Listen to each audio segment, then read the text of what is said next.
Good morning. We are beginning today with the Devi Bhagavata Purana,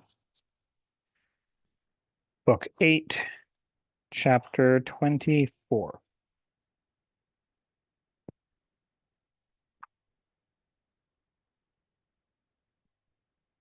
Narada said, O Bhagavan, of what sort is the dharma of the worship of the Devi?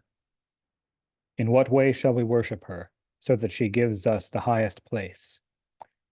What are the meaning to gain entrance to her loka of Manidvipa?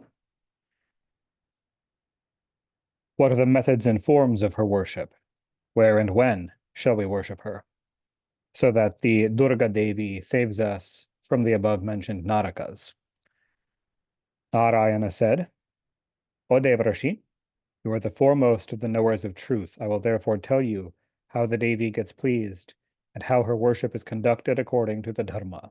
Hear attentively. O Narada, I will also describe the nature of Swadharma. Hear that also. When one worships the Devi in this beginningless world with due rites and ceremonies, she herself removes all the terrible dangers and difficulties. Here are the rules of how the people worship the Devi. Pande Pratipatiti, the first day after the full moon or the new moon, comes. On that day, one should worship the Devi with the present of rice, etc., with ghee, and give that to the Brahmins. Then one becomes completely free from any disease. On the second day, the Dvitiya Titi, one must serve the mother of the universe with sugar and give that to the Brahmins. He then becomes long-lived. So what this means, in other words, is to offer it to the Devi and then give the prasad to the Brahmins. On the third Titi, on commencing the puja, the worshipper must give milk to the Devi and give that to a best Brahmin. He is then freed from all his troubles and ailings. On the fourth Titi, the worshipper is to offer a cake of flour to the Devi and then give that to a Brahmin. No obstacles come to that person. On the fifth Titi, the worshipper is to offer plantains to the Devi and then to give that to the Brahmins. He thus becomes intelligent. On the sixth Titi, the worshipper gives honey to the Devi and then that to a Brahmin. He thus gets the beauty of the body. On the seventh Titi, the Brahmin gives to the Devi the Naivedya, an offering of rice, etc. Technically, Naivedya is just any food offering. With guru, with sugar candy in the rice, and then gives that to the Brahmins. He then becomes freed from his mental sorrows. On the eighth day, the eighth Titi, if one gives a coconut, one is freed of one's remorse, etc. On the ninth, if anyone gives laj or fried rice, he will have his happiness increased both in this world and in the next. Omuni, if on the 10th Titi one offers to the Devi black til, which is black sesame seeds, and then to the Brahmin, he becomes free from the fear of death. If on the 11th Titi, the Ekadashi, one gives curd to the Devi and then to the Brahmin, or yogurt, one becomes a great favorite of the Devi. If on the 12th day one offers to the Devi and to the Brahmin the Chipitaka rice or grain, well parched and flattened. So these are flat rice grains, flattened rice. One becomes a favorite of the Devi. If on the 13th day, the Trayodashi, one gives to the Bhagavati grains, and then that to a Brahmin, one gets progeny. If on the 14th day, one gives to the Devi the flour of fried barley, shaktu, or other grains, and then that to a Brahmin, one becomes a favorite of Shiva. If on the day of the full moon, one offers to the Devi payasa, and then that to a Brahmin. Payasam is a special sweet pudding. Then one's pitris are uplifted to the higher regions. The benefit goes to one's ancestors. Omuni, on the above titis, If one performs daily homas, as stated in the puja chapter, the Devi becomes very pleased. The articles corresponding to the titi, as mentioned above, destroy all the evils and inauspicious omens. So in other words, to get the full blessings for these, you don't just offer it simply, you perform an entire homa for all of these offerings. On Sunday, it is a rule to give an offering of payasam, which is a rice pudding of rice, milk, and sugar. On Monday, milk. On Tuesday, nice plantains. On Wednesday, fresh butter. On Thursday, gur or sugar candy. On Friday, white sugar. And on Saturday, it is a rule to give the clarified butter of cow's milk. In other words, cow's ghee. So on any given day, you would be making two offerings, the one for the titi and the one for the day of the week. Now here, what should be offered on the nakshatras. The following are the naivedyas given to each of the nakshatras in due order, counting from Ashwini and going through the order of all the nakshatras. Ghee, sesame, sugar, curd, milk, gilatak, which is Malayan milk, dadhi kurchi, which is Malay curd, a type of yogurt, mordaka. Mordakas are kind of like sweet dumplings, little balls. Painika, Ghritamandaka, sort of sweet of wheat flour and crystal sugar. Vatapatra, Ghritapura, Vataka, Kharjura juice, that's date juice. A sweet of crystal sugar and gram flour.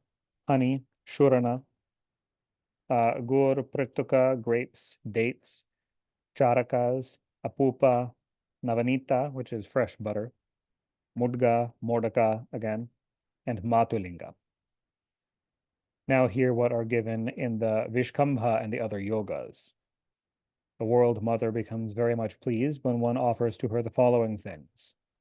Gur, honey, ghee, milk, curd, takra, apupa, fresh butter, karkati, kushmanda, mordaka, panasa, plantain, jambu. Jambus are the rose apple fruit. Mango, sesame, oranges, dadima, pomegranate. That's pomegranate. Vadri or badri, the dhatri or amalaki fruit. Payasa, sweet rice pudding. Pratuka, gram, coconut, and jambira, kaseru, and surana. Auspicious events occur when these are offered. The intelligent persons have thus decided to give the above on Vishkambha and the other yogas. Now here I will describe the things that are offered on the respective karanas. Kansara, Mandaka, Peni, Mordaka, Vatapatraka, Ladduka, Ghatapura, sesame, curd, ghee, and honey. These are to be offered devotedly to the Devi on the respective karanas. Now I will describe to you other offerings very pleasing to the Devi. Hear, O Narada, hear it with great attention and love.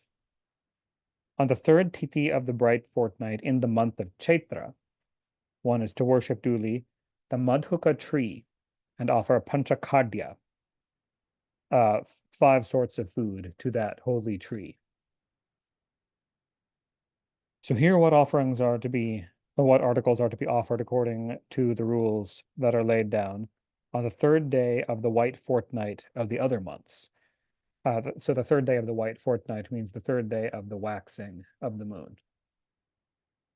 So it's panchakadya to the Madhuka tree in the Chaitra month, the offering to be made to that holy tree is the gur in the month of Vaishaka, honey in the month of Jyeshta, fresh butter in the month of Ashadha, curd or yogurt in the month of Sravana, sharkara in the month of Bhadra, payasa, sweet rice pudding in the month of Ashvin, pure milk in the month of Kartik, Paini in the month of Agrahayana, Dadhikorchika in the month of Posha, ghee in the month of Magha, and a coconut in the month of Palguna.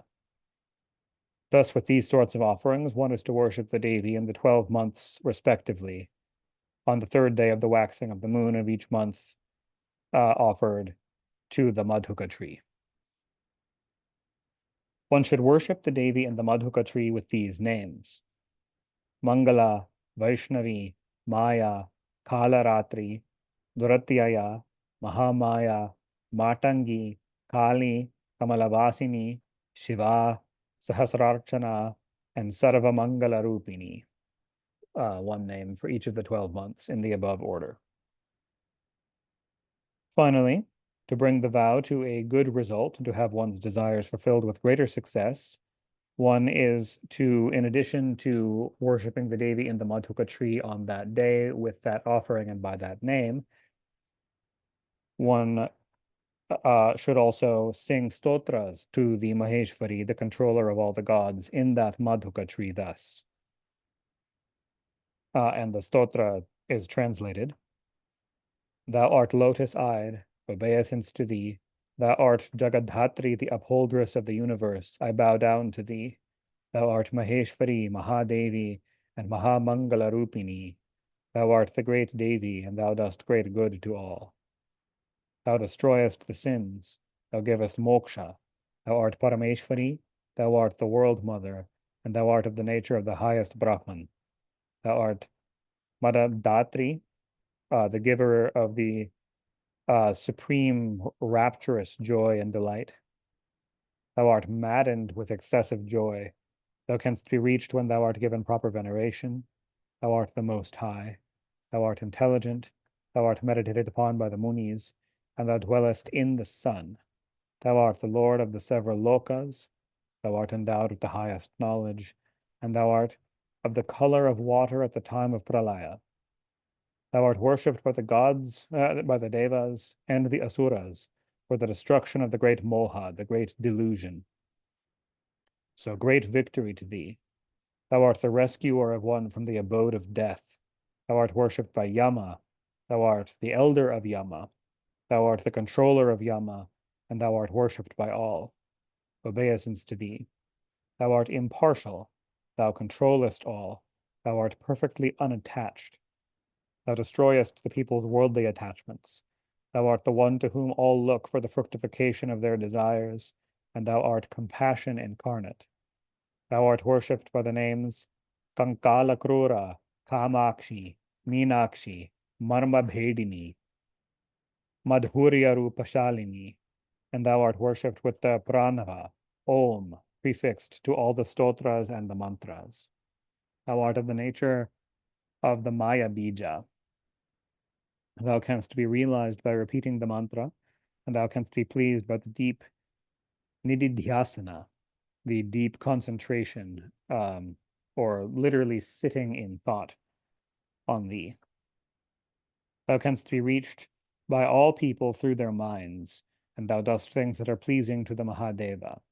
Thou dwellest in the trees, Ashvata, Varta, which is the peepal tree, Neem, mango, Kapita, the wood apple tree, and the cool trees. Thou art also the Panas tree, that's the jackfruit tree. Thou art Arka, Karira, and Kshira trees. Thou residest in Dugdhavalli, the milky juice or sap within plants. Thou art compassion incarnate and fit to show mercy. Thou art sincerity and kindness, and thou art the consort of the omniscient. So victory to thee. So that's the translation of the tree worship stotra.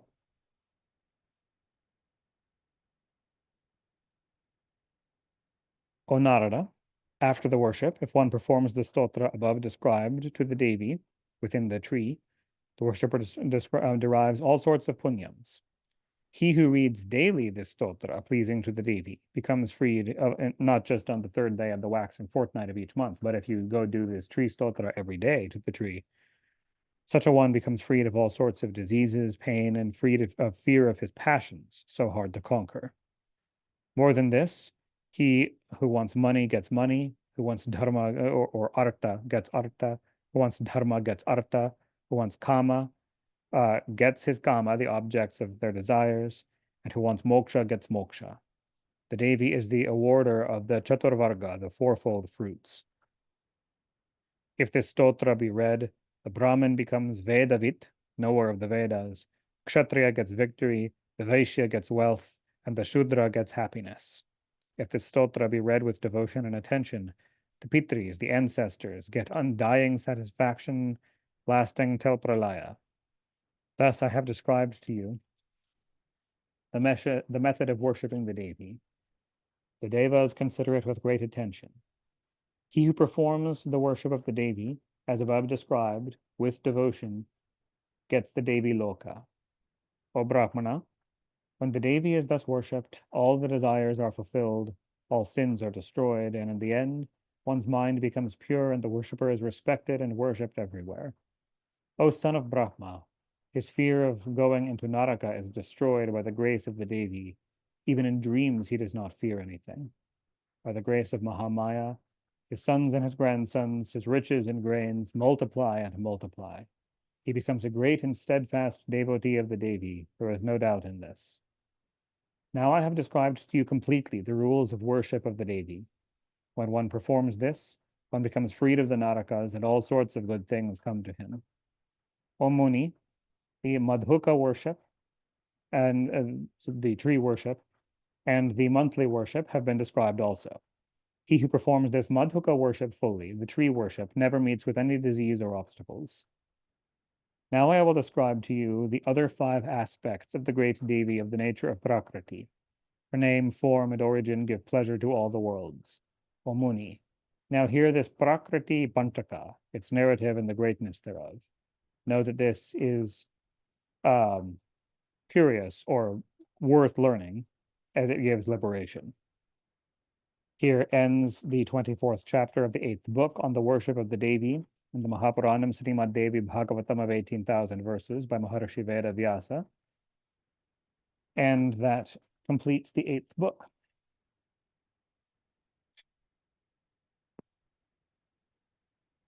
Om Tat Sat. Srimad Devi Bhagavatam, the 9th book, chapter 1. Sri Maharishi Narayana said, this Prakriti is recognized as 5-fold. When she is engaged in the work of creation, she appears as 1. Durga, the mother of Ganesha, 2. Radha, 3. Lakshmi, 4. Saraswati, and 5. Savitri. Narada queried, O thou best of Jnanins, who is this Prakriti? Is she of the nature of intelligence or of matter? Why did she manifest herself? And then again, why did she reveal herself in these 5 forms? What are her characteristics? Now thou ought to describe the lives of all, the different modes, so the lives of all of these 5 forms of the Devi, the different modes of their worship and the fruits that are accrued thereby. Please also inform me which forms of them manifested themselves in which different places. Dost thou please narrate to me all these? Narayana said, O child, who is there in this world that can describe fully the characteristics of Prakriti? However, I will describe to you that much which I heard from my own father, Dharma.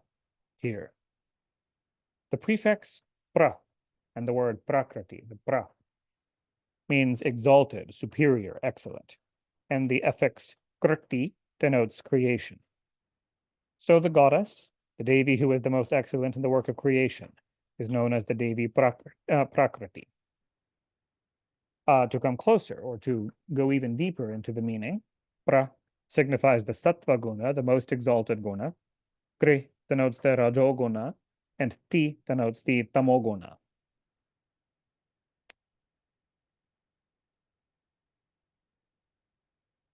The sattva guna is considered the highest as it is perfectly clear and free from any impurities whatsoever. The rajoguna is considered intermediate as it has this defect that it spreads a veil over the reality of things so as not to allow men to understand the true reality. It is somewhat opaque. It is not perfectly clear, like the sattva guna. While the tamoguna is considered the worst, as it is completely opaque. It completely hides the real knowledge. So when this intelligence of the nature of Brahman beyond the three gunas gets tinged with the above three gunas, and becomes omnipotent, in other words, becomes omnipotent in the sense that it is in a world of action. So omnipotence or activity becomes relevant within the world of the gunas only, since outside of that, there are no actions to perform. Then she is superior or pradhana in the work of creation. Hence, she is styled as prakriti. O child Narada, the state just preceding that of creation is denoted by pra, and kri signifies creation. It is no coincidence that kri signifies creation as well as the rajoguna. Rajoguna is the guna of creation, the passionate fire that drives creation. This also manifests in the passionate fire of sexual attraction that drives reproduction within creation, another action of rajoguna. So the great Devi that exists before creation is called prakriti. After creation, it is called prakriti after creation. The Paramatma, by his yoga of Maya Shakti, divided himself into two parts, the right side of which was male, and the left side was the female Prakriti. So the Prakriti is of the nature of Brahman. She is eternal. As the fire and its burning power are not different, so they're simply two aspects of the same thing. So there is no separate distinction between Atman and his Shakti, between Purusha and Prakriti. Therefore, those that are foremost and the highest of the yogis do not recognize any difference between a male and a female. All is Brahman. He is everywhere as male and female forever. There is nothing in this world that can exist for a moment even without this Brahman consisting of male and female. Out of the will of Sri Krishna to create the world whose will is all in all, came out at once the Mula Prakriti, the great Devi Ishvari, the controller of the universe, Brahman with Maya in a state of equilibrium. By her command came out 5 forms from her, either for the purpose of creation or for bestowing favor and grace to the bhaktas. Durga, the mother of Ganesha, comes as the first, the most auspicious, loved by Shiva. She is Narayani, Vishnu Maya. So Narayani sometimes refers to Lakshmi as the wife of Vishnu, but it also refers to Durga as the sister of Vishnu. So she is Narayani, Vishnu Maya, and of the nature of Purana Brahman, the fullness of Brahman. This eternal, all-auspicious Devi is the presiding deity of all the devas and is therefore worshipped and praised by Brahman and the other devas, munis, and manus. This Bhagavati Durga Devi destroys all sorrows, pains, and troubles of the bhaktas that have taken her refuge, and gives them dharma, everlasting name and fame, all auspicious things and bliss, all happiness, and the final moksha. She is the greatest refuge of these bhaktas that come to her wholly for protection and are in great distress, whom she saves from all their dangers and calamities. In fact, know this Durga Devi as verily the presiding deity of the heart of Krishna and his highest Shakti, of the nature of the holy fire and the holy light. She is omnipotent and resides always with Krishna, the great God. She is worshipped by all the Siddha Purushas, those that have attained success. The 18 Siddhis all go to her, and when pleased, she gives whatever Siddhis that her bhaktas want.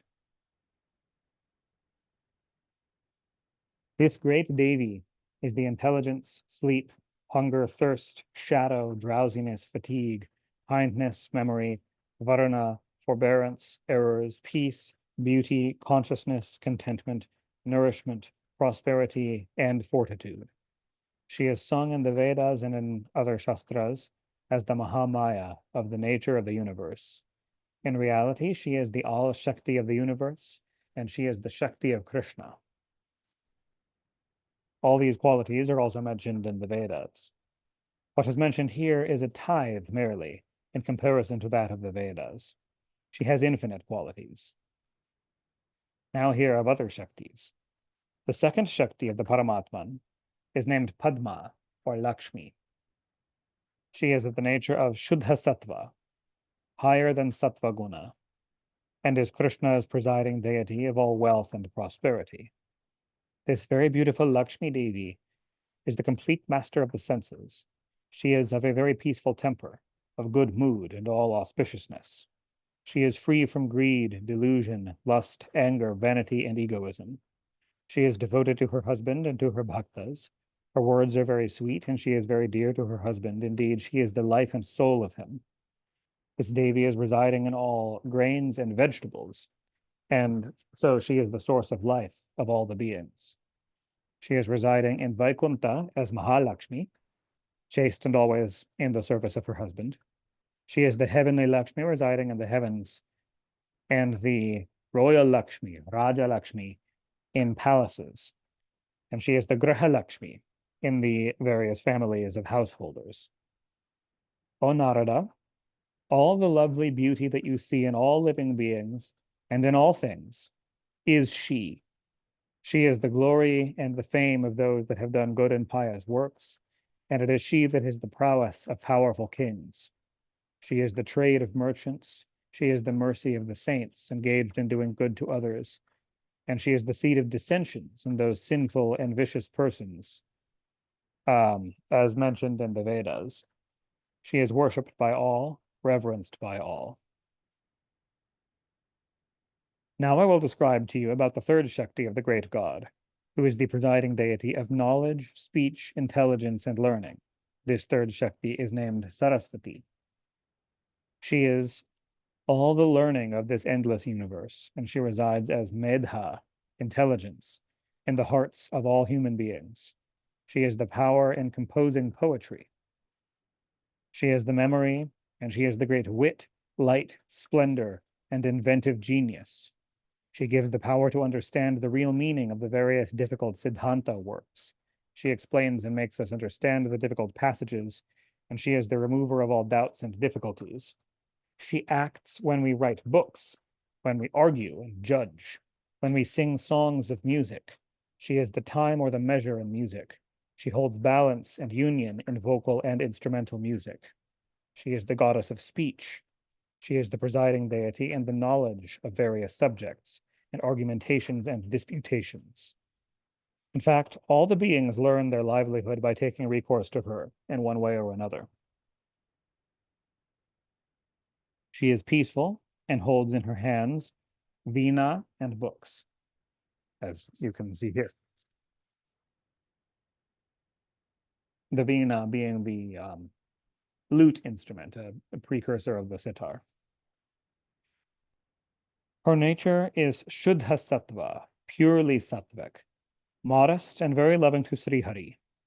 Her color is white like ice-clad mountains, like that of the white sandal, like that of the kunda flower, like that of the moon or the white lotus. She always repeats the name of Paramatma Sri Krishna. So, as I've mentioned a few times, this book that I'm reading is my father's old copy of this book. This entire chapter that we're in, he highlighted, but he particularly underlined that sentence. She always repeats the name of Paramatma Sri Krishna, while she turns her mala beads composed of jewels. Her nature is ascetic. She is the bestower of the fruits of the asceticism of the ascetics. She is the siddhi and vidya of all. She grants always success to all. Were she not here, the whole host of Brahmins would always remain speechless, like a cluster of dead people. What is recited in the Vedas as the third Devi is the holy word, the third Shakti, Saraswati. Thus I have described her. Now hear the glories of the other Devis in accordance with the Vedas. She is the mother of the four Varnas, Brahmins, Kshatriyas, Vaishyas, and Shudras. The origins of the Vedangas, and all the chandas. She is the bija, the seed of all the mantras of Sandhya Vandanam, and the root seed of the tantras. She herself is versed in all subjects.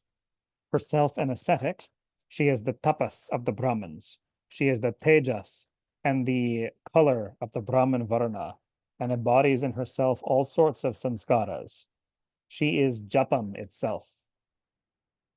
Pure, known by the names of Savitri and Gayatri, she resides always in the Brahma Loka, and is such as all the sacred places of pilgrimage want to touch her for their purification.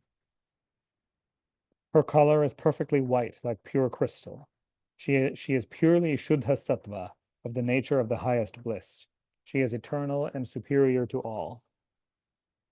She is of the nature of Parabrahman, and is the bestower of moksha. She is the fiery Shakti and the presiding deity of the Brahma Teja, the fiery spirit of Brahma and the Brahmanas. The whole world is purified by the touch of whose feet this Savitri Devi is the fourth Shakti. O child Narada, now I will describe to you about the fifth Shakti, the Devi Radhika. Here, Radhika is the presiding deity of the five pranas, the five breaths within the body. She herself is the life of all, dearer than life even to Sri Krishna, and she is highly more beautiful and superior to all the other Prakriti Devis. She dwells in everything. She is very proud of her saubhagyam, her good fortune. Her glory is infinite, and she is the wife, the left body, as it were, of Sri Krishna, and she is not in any way inferior to him, either in quality or in the tejas, the fiery spirit or power, or in any other way. She is higher than the highest, the essence of all, infinitely superior, the first of all, eternal, of the nature of the highest bliss, fortunate, highly respected and worshipped by all. She is the presiding deity of the Rasa Leela of Sri Krishna. From her has sprung the Rasa Mandalam, and she is the grace and ornament of the Rasa Mandalam.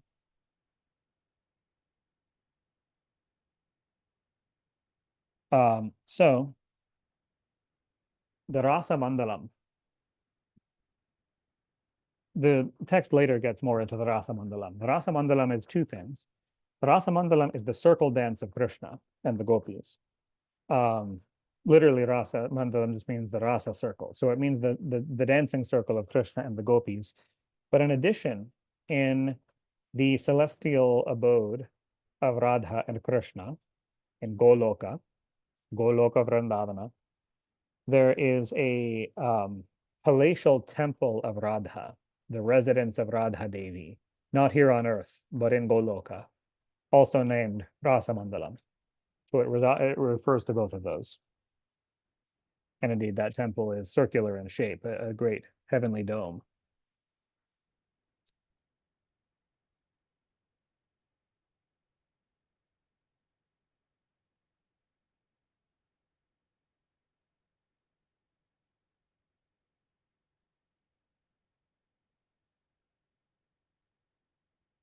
She is the lady of the Rasa Leela, the foremost of the jovial, humorous, witty persons, and dwells always in rasa.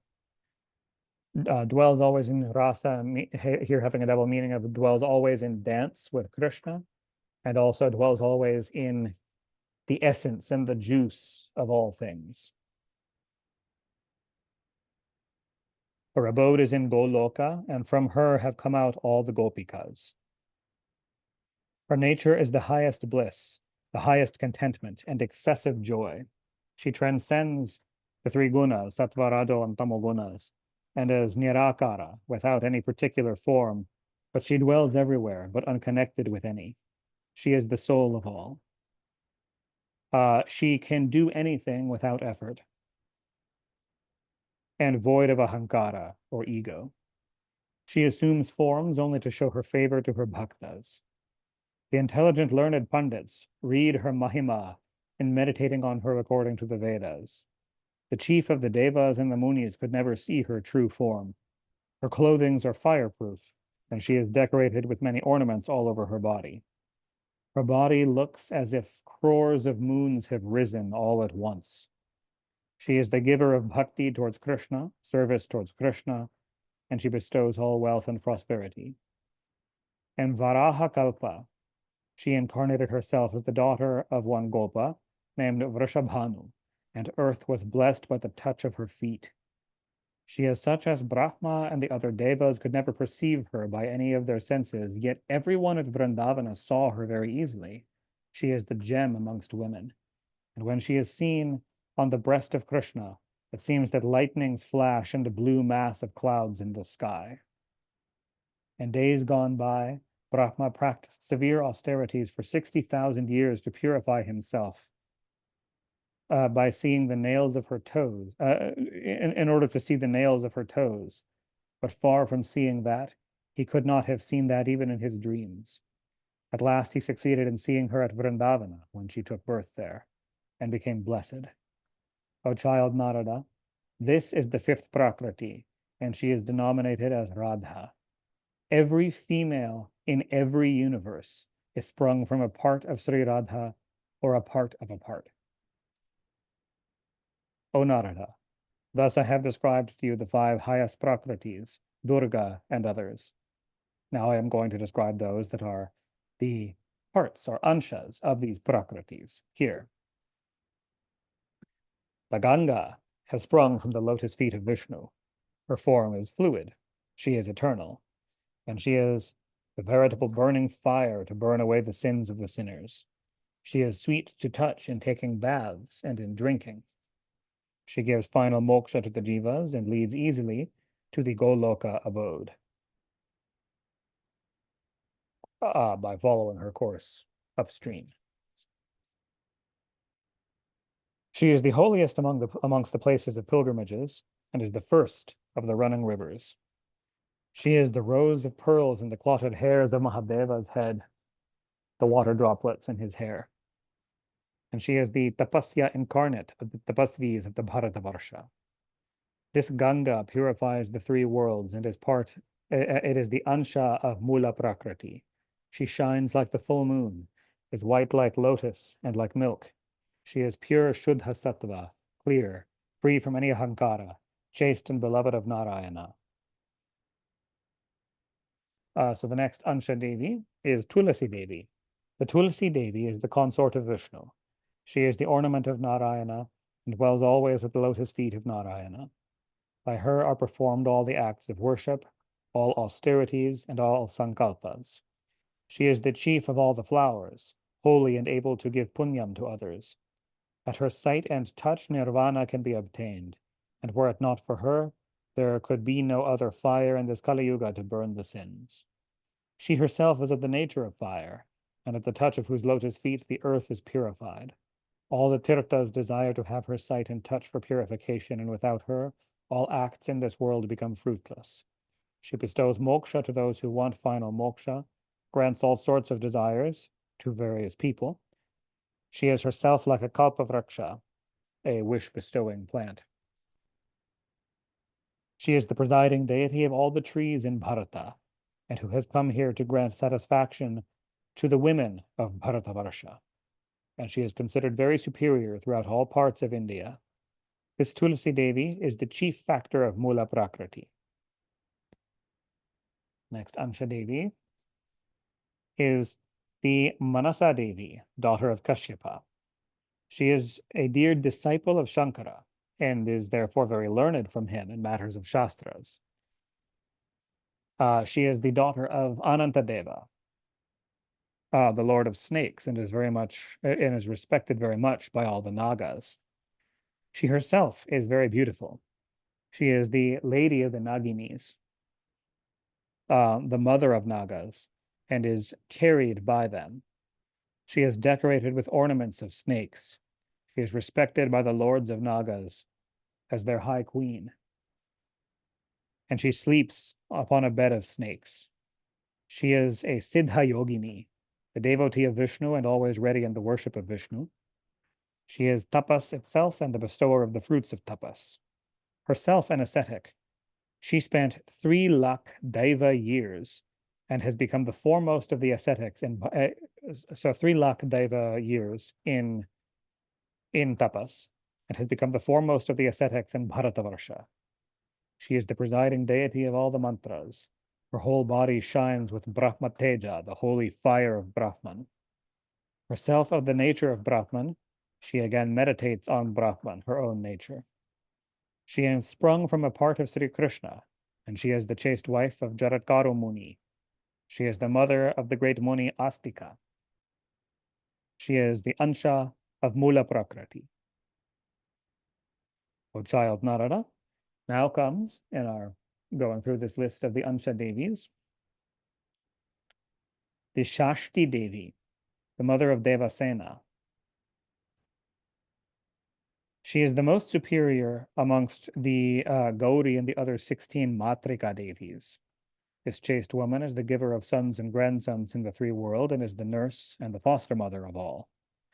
She is the sixth part of Mula Prakriti, and hence she is, so she is one, meaning she is 1/6. She contains 1/6, the full power of Mula Prakriti, and hence she is known by the name of Shashti, the sixth. She lives close to every child as an aged yogini. Her worship is everywhere prevalent in the 12 months. When a child gets born, on the 6th day after birth, her worship is done in the lying-in chamber.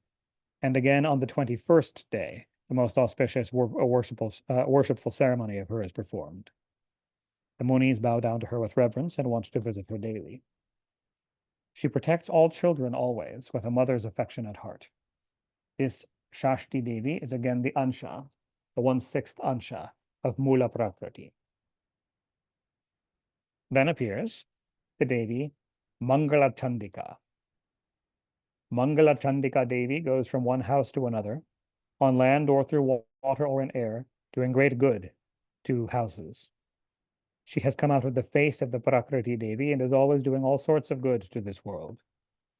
Her name is Mangala Chandi because she is all auspicious at the time of creation and assumes very furious, angry appearance at the time of destruction, so the pundits say. On every Tuesday, in all the lokas, her worship is done, and she, when pleased, gives to women sons, grandsons, wealth, prosperity, fame, and good of all sorts, and grants all women's desires. This Mangala Chandi is again the part of Mula Prakriti. Now comes the lotus-eyed Maheshwari Kali, who, when angry, can destroy all this universe in a moment, who sprang from the forehead of the Mula Prakriti Durga to slay the two demons, Shumbha and Nishumbha. She is the half portion of Durga, and qualified like Durga, fiery and energetic. The beauty and splendor of Kali's body make one think as if millions of suns have arisen simultaneously. She is the foremost of all the Shaktis and more powerful than any of them. She grants success to all the persons. She who is superior to all and is of yogic nature, who is exceedingly devoted to Krishna and fiery like him, fiery, well qualified and valorous, whose body has become black by constant meditation on Sri Krishna, who can destroy in one breath this whole Brahmanda, this whole universe, who is engaged in fighting with the Daityas simply for sport and instruction to the people, and who, when pleased in worship, can grant the four fruits of Dharma, Artha, Kama, and Moksha. This Kali is also the Ansha of Prakriti. The Devi Vasundhara, the earth, is again the Ansha of Mula Prakriti. Brahma and the other Devas, all the Muni Mandalams, 14 Manus, and all humans sing hymns to her, to the earth. She is the support of all and is the source of all sorts of grains. She is the source of all gems and jewels. She bears in her womb all the precious metals. All sorts of the best things issue from her. She is the refuge of all. The subjects and kings worship her always and chant hymns to her. All the jivas live through her grace, and she bestows all sorts of wealth and prosperity. Without her, all this world, moving or non-moving, becomes void of any substratum whereupon to rest.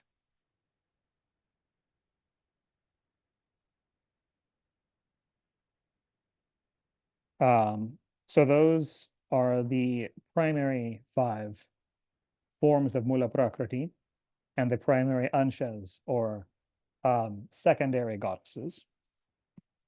O child Narada, now hear about them who are issued again from the parts of Mula Prakriti, as well as the names of their wives. So going on to tertiary deities now. I will narrate duly. The Devi Svaha is the wife of Agni, and the whole universe worships her. Without her, the Devi can never take any oblations. Dakshina and Diksha are both the wives of Yajna. They are honored everywhere, so much so that without Dakshina, no sacrificial ceremonies can be complete and fructifying. Dakshina is the gift offered to the performers of the yajna at the end of a yajna. The Devi Svadha is the wife of the Pitris. All worship this Devi Svadha, whether they are munis, manus, or men. If the mantra Svadha be not uttered while making an offering to the Pitris, then the offering is useless. The Devi Swasti is the wife of Vayudeva. She is honored everywhere in this universe. Without Swasti Devi, no giving nor taking nor any action can be fructifying and useful. Pushti is the wife of Ganapati. All in this world worship this Pushti Devi. Without Pushti, women and men alike become weaker and weaker. She is the Devi of nourishment. Tushti, the Devi of satisfaction and contentment, is the wife of Ananta Deva. She is praised and worshipped everywhere in this world. Without her, no one anywhere in the world can be happy. Sampati is the wife of Ishana Deva. The Suras and humans, all alike, worship her. Were it not for her, all this world would be oppressed with dire poverty. The Devi Dhriti is the wife of Kapila Deva. She is honored equally in all places. Were it not for her, all the people in this world would have become impatient. The Sati Devi is the wife of Satya Deva, for truth. She is endearing to the whole world. The liberated ones worship her always. Were it not for the truth-loving Sati, the whole world would have lost the treasure of friendship.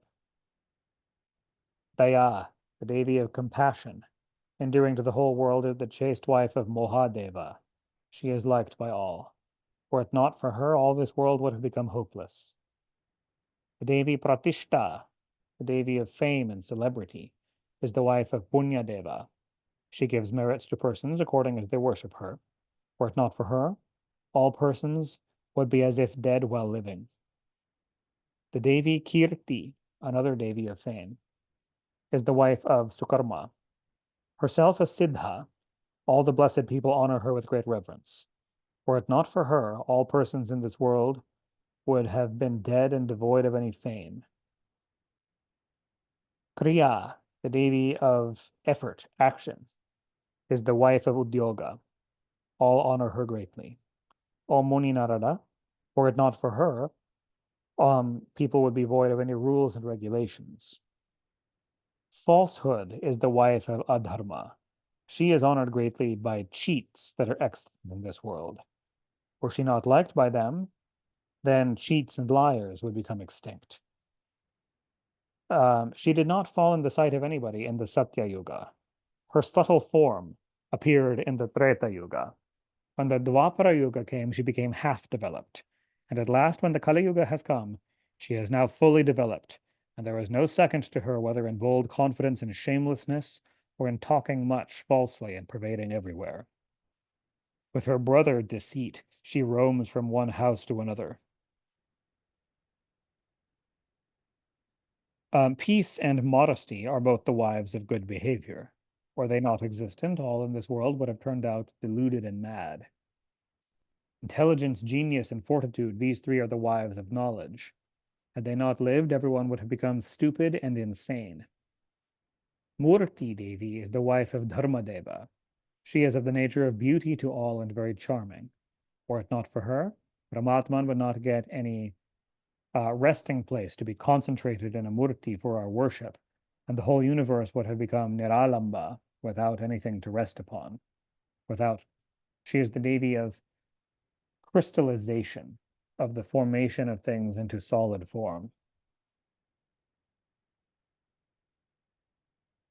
This chaste Murti Devi is of the nature of splendor, loveliness, and Lakshmi.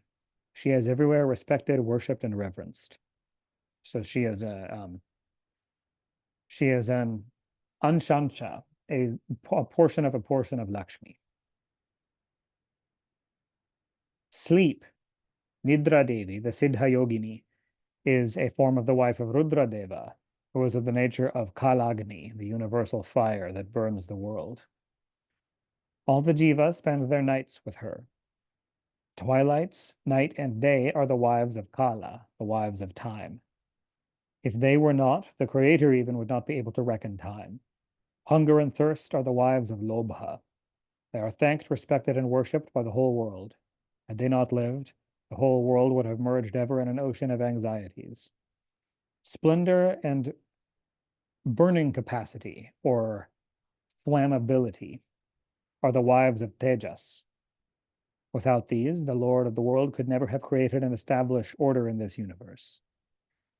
Death and old age are the daughters of the Kala and the dear wives of Jvara, of disease. Without these, all the creation would have come to an end. The Tandra, drowsiness or lassitude, and Priti, satisfaction, are the daughters of Nidra Devi, the goddess of sleep, and they are the dear wives of Sukha, of pleasure. They are present everywhere in this world. O best of Munis, Sraddha and Bhakti, faith and devotion, are the wives of Vairagyam, of unattachment. For then all the persons can become liberated while living, Jivan Muktas.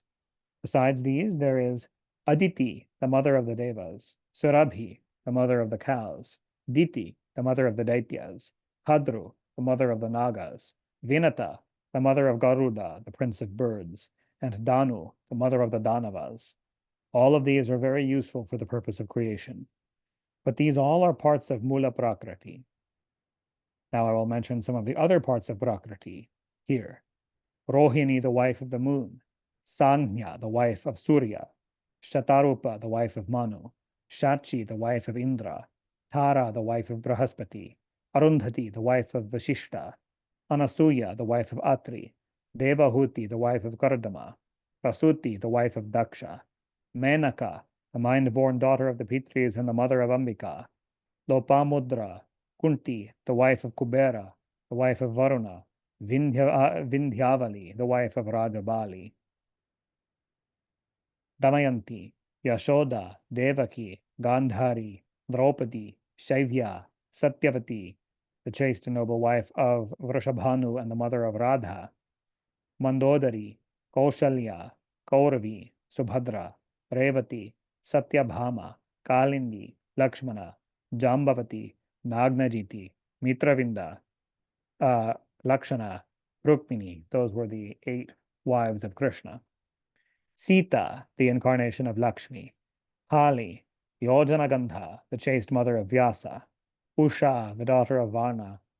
Her companion Chitralekha, Prabhavati, Bhanumati, the Sati Mayavati, Renuka, the mother of Parashurama, Rohini, the mother of Balarama, Ekananda, and the sister of Sri Krishna, Sati Durga, and many other ladies are the Anshas of Prakriti.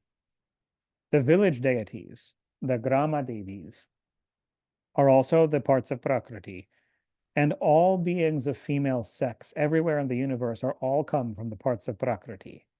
To insult any woman is to insult the Prakriti.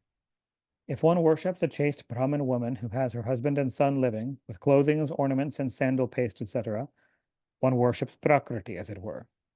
If any Vipra worships a virgin girl 8 years old with clothing, ornaments, and sandal paste, know that he has worshipped the Prakriti Devi. The best, the middling, and the worst, all are sprung from Prakriti. Those women that are sprung from Sattva Guna are all very good-natured and chaste. Those that are sprung from Rajoguna are middling, very much attached to worldly enjoyments and do their selfish ends. And those that are sprung from Tamoguna are recognized as worst and belonging to the unknown families. They are very scurrilous, cheats, ruining their families, fond of their own free ways, quarrelsome, and no seconds are found equal to them. Such women become prostitutes in this world and apsaras in the heavens. The hermaphrodites or Tritya Prakriti people are parts of Prakriti as well, but they are of the nature of tamogunas. Thus, I have described to you the nature of Prakriti. So in the Punya Bhumi Bharatavarsha, to worship the Devi is by all means desirable.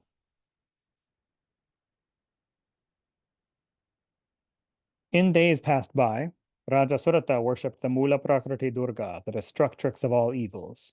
Then again, Sri Ramachandra worshipped her when he wanted to kill Ravana.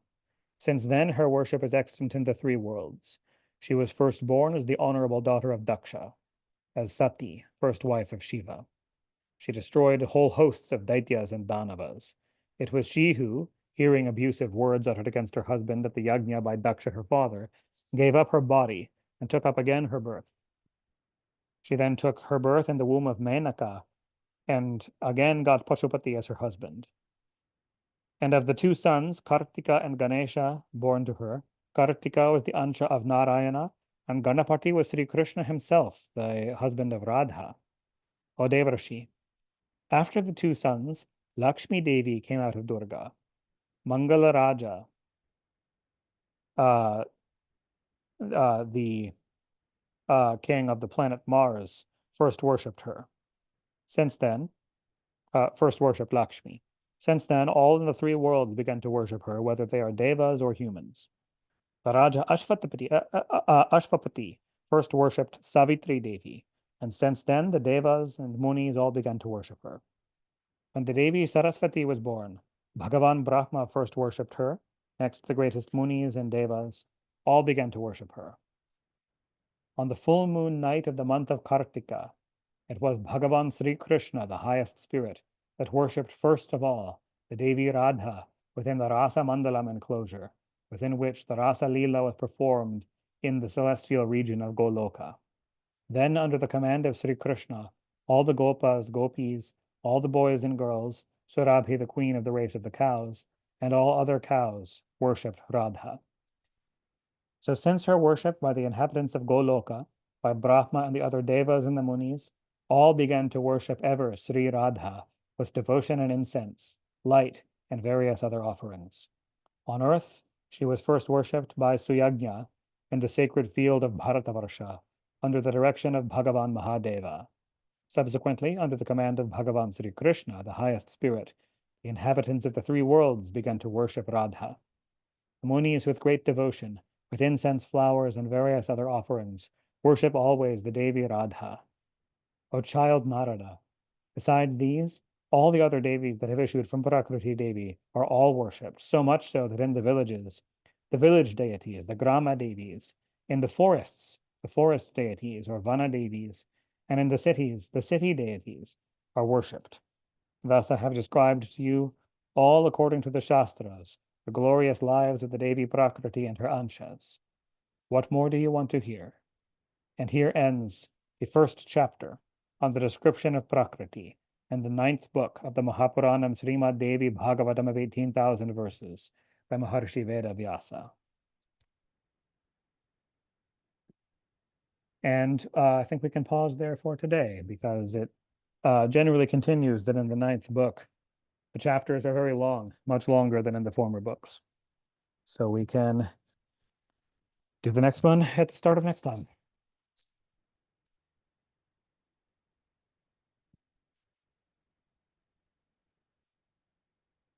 Thank you very much for coming. Thank you, David. I'm driving, so I don't know if I heard this correctly, but there was some reference to what was it, Ganesh and Krishna connection, and yes. then Durga, Lakshmi coming from Durga. Yes. Were the two things that stood out at the end there? Yeah. What was that talking about? Yes. So, let me find that exact reference here. Nice, thank you. So yes, it did say that Durga's son Ganesha or Ganapati was Sri Krishna himself. the Lord of Radha. It explicitly says that Ganesha and Krishna are fundamentally identical, two manifestations of Wow. the same underlying divinity. Wow. Um, I and, hadn't heard that before. yeah, and it also says that after these two sons, Lakshmi Devi came out of Durga as a manifestation from Durga, or those who follow this. So this scripture, the Devi Bhagavatam, is particularly popular in Bengal, in East India. And Bengalis typically regard, from that passage, typically regard Lakshmi as a daughter of Durga. It doesn't explicitly call her a daughter here, but it does say Lakshmi Devi came out of Durga. Yes. Wow. No, I mean, there's other versions of there's multiple versions of the creation of Lakshmi. For instance, when the gods and demons were turning the ocean on Kurma, Yes. Lakshmi came out of that situation. And I think there's one other story I've heard of her manifestation. Oh yeah, there's more than one other. She took birth as the daughter of a sage. Yeah, Lakshmi has appeared and taken appearance many times in various ways, for sure. Interesting. Is there any? So it's kind of a it's debated between different sects and Uh, not teaching. not even debated. The same, all of them will appear in the same sect. It's simply that Lakshmi is innate in the universe, existing beyond it as a form of Prakriti, and she takes manifestation multiple times, popping up like they don't conflict with each other. She's taken various avatars, births as daughters of various people, emanates from Durga, emanates from the churning of the milk ocean. Yeah, it's not that these are debated between sects per se. They agree that she's manifested multiple times in different ways. I see. Yeah. Okay. Well, it was neat to hear about the Titi. How do you pronounce it? Titi. Titi, yeah, Titi. yeah, That's yeah, that's cool. Yeah. yeah. All I'd the like to know more offerings. about that. Yeah, I mean the titi just means the count of days. So from after the full moon or after the new moon, it's the first titi, and then the next day is the second, the third day is the third, and so on. And it restarts in every fortnight with the phases of the moon. Is And there? so Sorry. so I know that you are a big observer of the Ekadashis. Yeah. So Ekadashi is short for Ekadashi Titi, which simply means the 11th day, since the fullness of the moon or the new moon. Yeah, and I just love the particularity and the detail that surrounds the observance of Dashami, Ekadashi, and Dwadashi, Yeah. and in those teachings about Ekadashi. But it really inspires me to I'd like to know more about every tithi. I mean, I know there's holy ways to observe them just as much as there are ways to observe Ekadashi. Yes. The next big one after Ekadashi, the next biggest one is Trayodashi, the 13th. So Ekadashi is big for the Vaishnavas, for the worship of Krishna and Vishnu. Trayodashi is big for Shaivas, for the worship of Shiva. And also Okay.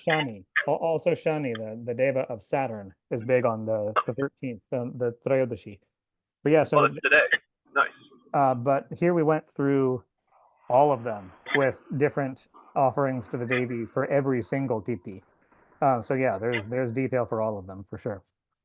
Is there a book or a resource or a teacher that covers tithi observation suggestions really in depth? There definitely are. Most of it that I have heard has been through oral teaching by Yeah. Pandit Sarati and people like that. But there definitely are. I can probably find something for you. Oh, cool. Yep. AC Bhakti Vedanta, covers it. He covers just the quotes. Ekadashi. Yeah. Yeah, right. Yeah. He covers Ekadashi. That's right. And Yeah. it's kind of rare to find. I think I've seen some like teachers, like Indian teachers on YouTube covering the Tithi, but they're speaking in Hindi or whatever, and Right. without subtitles. So Right. yeah, I'm definitely yeah, it was great to hear about those, and I'm gonna have to listen back to this YouTube when I get home. Yeah, This is a good source of it for the Devi worship and all the different tithis for sure. Yeah, that was awesome. Yeah. Thank you so much. Yeah, thank you. Thank you for listening and even while driving. Totally. Yeah. Yep. Jai Ma. Jai Ma.